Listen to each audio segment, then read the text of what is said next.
السلام علیکم۔ برطانوی ہائی کمشنر مقیم اسلام آباد جین میریٹ نے عین اس وقت آزاد کشمیر کے ایک اہم شہر میرپور کا دورہ کیا جب انہی لمحات میں بھارت کے وزیر دفاع راج ناتھ سنگھ 22 سال بعد لندن میں برطانوی وزیر اعظم رشی سونک سے ملاقات کر رہے تھے۔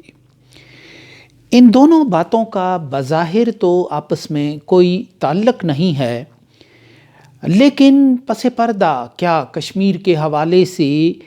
کشمیر مسئلے کی جو جڑ اور جو بنیاد اور اساس ہے، یعنی برطانیہ، وہ کوئی رول ادا کر رہا ہے؟ یہ سوال اپنی جگہ اہمیت کا حامل بھی ہے، اور یہ سوال بعض حلقوں میں اٹھایا بھی گیا۔ جین میریٹ نے میرپور میں اپنی بہت روایتی قسم کی سماجی سرگرمیاں جاری رکھیں، اور انہوں نے زندگی کے مختلف طبقات سے ملاقاتیں کی، اور بعد میں انہوں نے اپنے ٹویٹر پر اس دورے کی تفصیلات شیئر کیں، جن میں تصویریں بھی تھیں اور یہ تبصرہ بھی تھا کہ برطانیہ میں جو مقیم پاکستانی ہیں ان میں 70% کا جو اوریجن ہے وہ میرپور سے ہے۔ اور یوں یہ دورہ ایک سفارتکار کا ایک روایتی دورہ تھا، لیکن اس دورے نے اس وقت زیادہ اہمیت اختیار کر لی جب بھارت میں حکومتی سطح پر اس دورے کے خلاف شدید احتجاج کا اظہار کیا گیا، بہت سینسٹیوٹی کا اظہار کیا گیا۔ بھارت کی وزارت خارجہ نے ایک باقاعدہ سٹیٹمنٹ جاری کیا، جو ہم آپ کو اس ویڈیو میں دکھائیں گے، اور اس سٹیٹمنٹ میں بہت کھلے لفظوں میں برطانیہ کی آزاد مقیم اسلام آباد جو ہائی کمشنر ہیں ان کے دورے کو بھارت کی سلامتی اور خود مختاری اور علاقائی جو اس کی سالمیت ہے اس کے ساتھ جوڑ کر پیش کیا۔ گویا کہ اتنا ٹچی آزاد کشمیر کے حوالے سے بھارت اس سے پہلے نہیں تھا، اور یوں لگتا ہے کہ بھارت اپنی جو حساسیت کا جو درجہ حرارت ہے آزاد کشمیر کے حوالے سے وہ بڑھاتا جا رہا ہے۔ اور اس جو دورے کے حوالے سے جو برطانوی ہائی کمشنر کی جو ٹویٹ تھی اس کا بغور جائزہ میں نے لیا، اور میں نے یہ دیکھنے کی کوشش کی کہ اس میں لینگویج کیا استعمال کی گئی ہے، کہ آخر بھارت کو کس بات نے من کا زیر پا بنا دیا ہے، چراغ پا بنا دیا ہے، کہ وہ ایک روایتی قسم کے ایک سفارتی دورے پر وہ اتنا شور مچا رہا ہے۔ تو میں نے بہت غور سے جب اس چیز کو دیکھا تو اس میں جو برطانوی ہائی کمشنر ہیں وہ خاصی ڈیفینسو نظر آ رہی تھیں۔ انہوں نے میرپور پاکستان میرپور کی بات کی اس اپنے ٹویٹ کے اندر، انہوں نے ڈیلیبریٹلی بہت محتاط انداز سے بہت سوچی سمجھی اسکیم کے تحت کہیں بھی نہ تو پاکستان ایڈمنسٹریٹڈ کشمیر کی بات کی، نہ انہوں نے آزاد کشمیر کی بات کی۔ گویا کہ انہیں اندازہ تھا کہ یہ بھارت کی جو سینسٹیوٹی ہے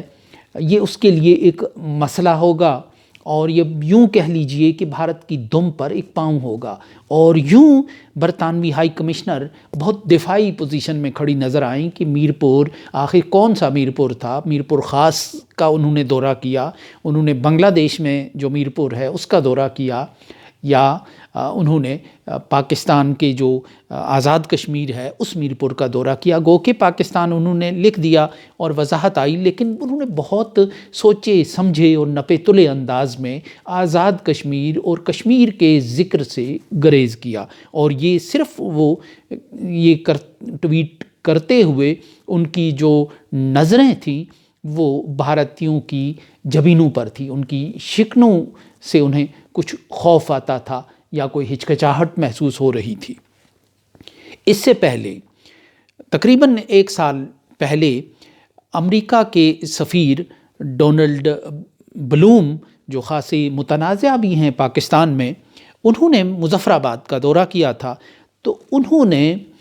بہت واضح انداز میں پاکستان کے زیر انتظام کشمیر کا ذکر کرنے کی بجائے انہوں نے بہت واضح انداز میں اپنے ٹویٹس کے اندر آزاد کشمیر کی اصطلاح استعمال کی تھی، اور یہ بڑی غیر معمولی بھی تھی، اور اس پہ پاکستان کے اندر بھی اور بھارت کے اندر بھی لوگ چونک کر رہ گئے تھے کہ امریکہ کے سفیر نے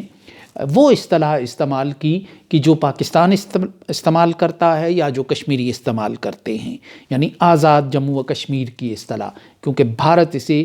POK کہتا ہے، اور جو غیر جانبدار میڈیا کے لوگ ہیں یا ممالک ہیں وہ اس کو پاکستان کے زیر انتظام کشمیر کہتے ہیں۔ BBC دہائیوں سے جو خبریں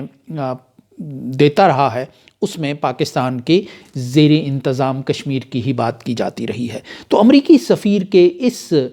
طرز عمل اور اس اصطلاح کو چننے سے آزاد کشمیر کی بہت سے لوگ چونک گئے تھے، اور اس پر بھارت نے شدید احتجاج بھی کیا تھا۔ شاید اسی بات کو دیکھتے ہوئے برطانوی ہائی کمشنر نے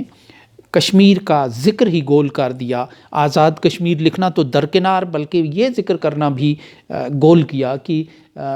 میرپور جو ہے وہ اس ریجن کے کس علاقے میں ہے، کس ریجن میں ہے، پاکستان کے اندر اگر وہ ہے تو وہ کس ریجن میں موجود ہے۔ تو اس لحاظ سے انہوں نے جموں و کشمیر یا آزاد کشمیر یا پاکستان کے زیر انتظام کشمیر کی بھی اصطلاح استعمال نہیں کی۔ اس پر بھارت کا سرکاری سطح پر بہت زوردار احتجاج ہوا، بہت پرشور احتجاج ہوا۔ پھر ان کے جو اس ٹویٹ کے نیچے جو بھارتیوں کا لب و لہجہ ہے، جو ظاہر ہے کہ ایک منظم پلاننگ کے تحت اس پر تبصرے کیے گئے ہوں گے، اور ان میں سے جو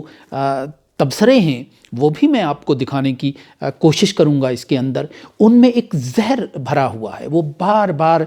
جین میریٹ سے وہ نفرت کا اظہار کر رہے ہیں، جو وہ کہہ رہے ہیں کہ آپ ہندوستان کے علاقے میں آئی تھیں، آپ نے جرت کیسے کی، آپ یہاں سے نکل جائیں، ہم آپ کو یاد رکھیں گے کہ آپ بھارت میں کبھی قدم نہ رکھنا، آپ کا چہرہ ہمیں یاد رہے گا۔ اور یوں لگ رہا تھا کہ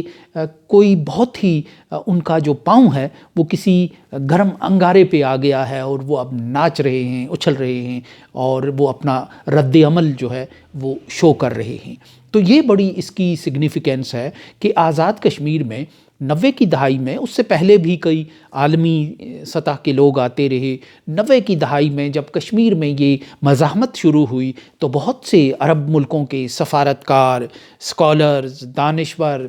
اور بہت سے OIC کے نمائندے یہاں آتے رہے، اور مختلف علاقوں میں وہ خطاب کرتے رہے آزاد کشمیر میں۔ تو لیکن کبھی اس پر بھارت نے اس انداز سے احتجاج نہیں کیا کہ جس انداز سے اب وہ سینسٹیوٹی شو کر رہا ہے، بالخصوص 5 اگست 2019 کے بعد، جب وہ اپنے مقبوضہ علاقے کا قصہ اپنے تئیں تمام کر چکا ہے، اور اب وہ سارا جو پریشر ہے، اب وہ ساری جو توجہ ہے، اب وہ ساری جو حساسیت ہے، وہ آزاد کشمیر کی طرف منتقل کرنا چاہتا ہے۔ تو یہ ایک بہت بڑی اور گہری بات ہے۔ یہ آنے والے دنوں کے حوالے سے اس نوشتہ دیوار کو پڑھ لینے میں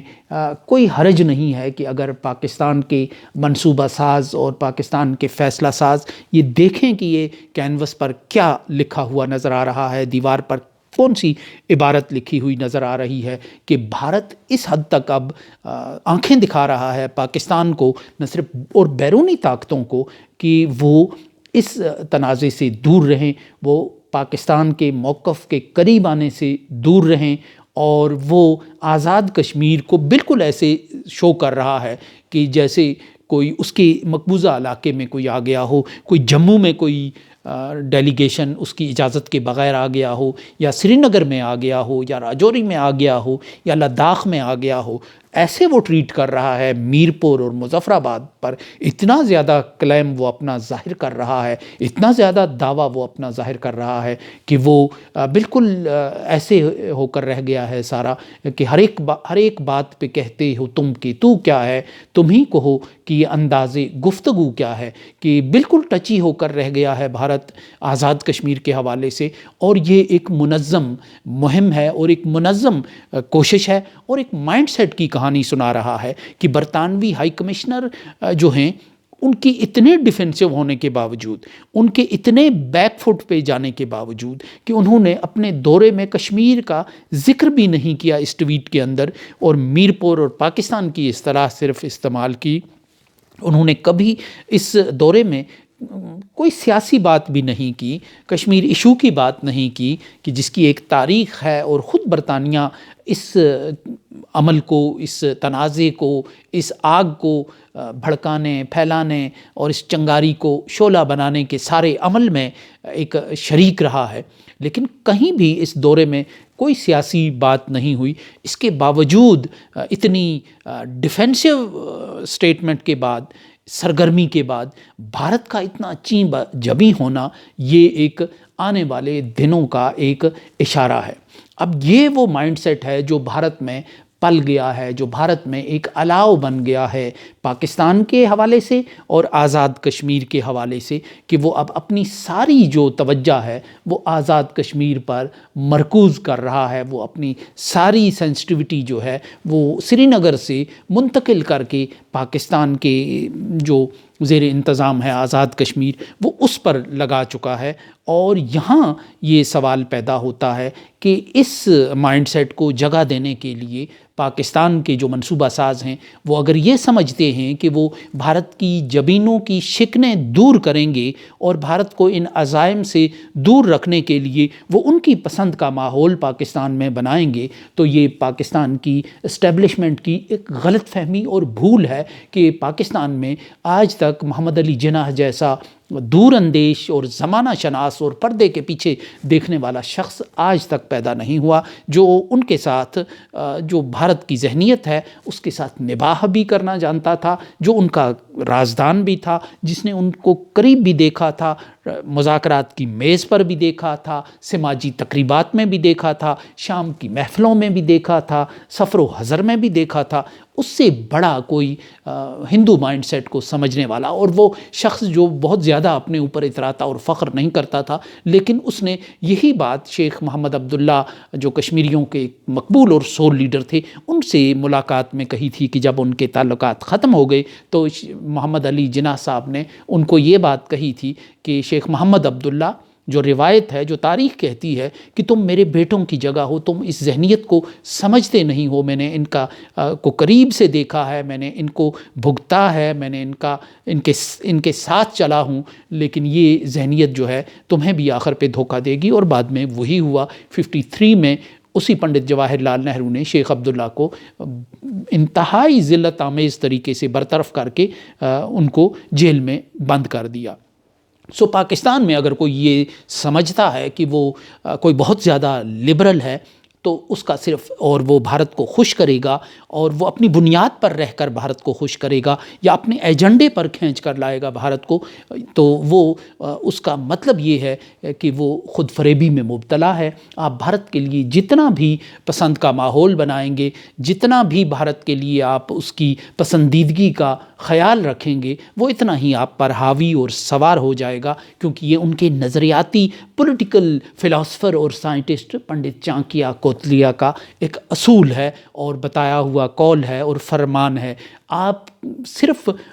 یہ کر سکتے ہیں کہ آپ ریڈ کارپٹ بن جائیں اور بھارت آپ پر چہل قدمی کرے، بھارت آپ پر گزرے فاتحانہ انداز میں، بس صرف اسی طرح آپ بھارت کو خوش کر سکتے ہیں۔ اس کے سوا کوئی اور صورت جو ہے وہ ناز برداری کی، کوئی اور صورت جو ہے چاپلوسی کی، کوئی اور صورت جو ہے وہ اس کو خوش کرنے کی اور کوئی صورت نظر نہیں آتی ہے۔ تو یہ جو ایک ماحول بن رہا ہے بھارت کی موافقت کا اور بھارت کو خوش کرنے کے لیے اور بھارت کی کے ساتھ تعلقات کار کو اثر نو بحال کرنے کے لیے اور اس کی جو ناراضگی ہے اس کو دور کرنے کے لیے، تو اس پہ میں انشاءاللہ ایک اور تفصیل سے ایک ولاگ کروں گا، کیونکہ یہ بات واضح ہو رہی ہے کہ بھارت کی اسٹیبلشمنٹ اس دفعہ پاکستان کو اس انداز سے ڈسکس نہیں کرنا چاہتی الیکشن میں کہ جس انداز سے وہ ماضی میں کرتی رہی ہے، کیونکہ وہ سمجھتے ہیں کہ کوئی ایسا سیٹ اپ آ رہا ہے کہ جو آگے ان کو موافق ہو، جو ان کے ساتھ ان کے لیے بہتر ہو، سو اس ماحول کو خراب نہیں کیا جانا چاہیے، اور اس کے لیے آج کے لیے اتنا ہی کافی ہے۔ اس پر میں آگے تفصیل سے آپ کے ساتھ بات کروں گا۔